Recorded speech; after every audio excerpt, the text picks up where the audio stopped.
আঙ্গুর ফলের গাছ। কোদাল দিয়ে দূর করো নাকি গোবর দিছি হালকা, ঠিক আছে? শুকনো গোবর দিছি। এটা হচ্ছে আমাদের গর্তটা, গর্ত, ঠিক আছে? আর এটা হচ্ছে আমাদের আঙ্গুর ফলের গাছ। এটা আমরা কালকে নাসিক থেকে রংপুর ইরশাদ মোড় থেকে নিয়ে এসেছি বাইকুনুর। এই চারাটার দামে নিচে 400 টাকা। এটা আজকে আমরা এখানে রোপণ করব। এটা তুলে এবার আমরা ছাদে দিব। দেখা যাক। কাটো তো ব্লেড দিয়ে, ব্লেড দিয়ে সুন্দর করে কাটো।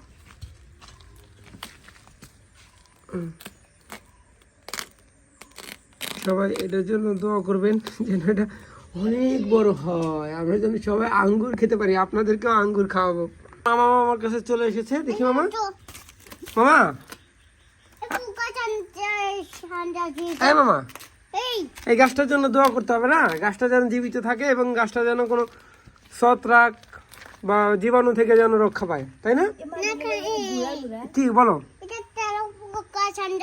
তেলা পোকা সান্দাইছে? কই কই তেলা পোকা সান্দাইছে? কোটা তেলা পোকা দেখি? না না, পাতা। কেটা?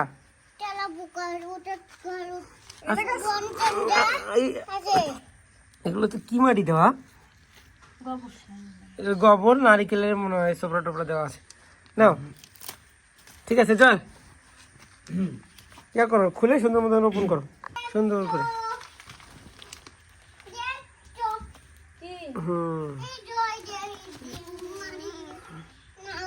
আরে ওটা সরাই ফেলতে হবে।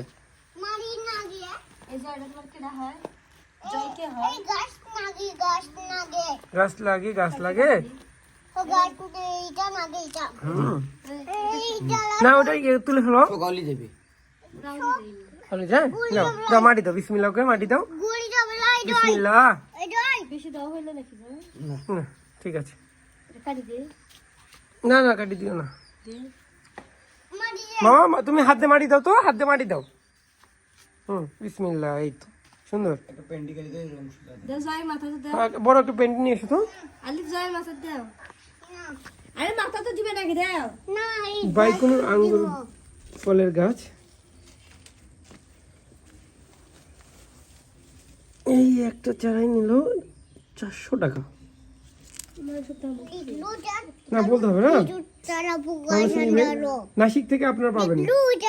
আমি অবশ্য পেজটা মেনশন করে দিব। আপনাদের আঙ্গুর ফল যদি আঙ্গুর ফলের চারা যদি লাগে তাহলে ওই পেজ থেকে নিতে পারেন।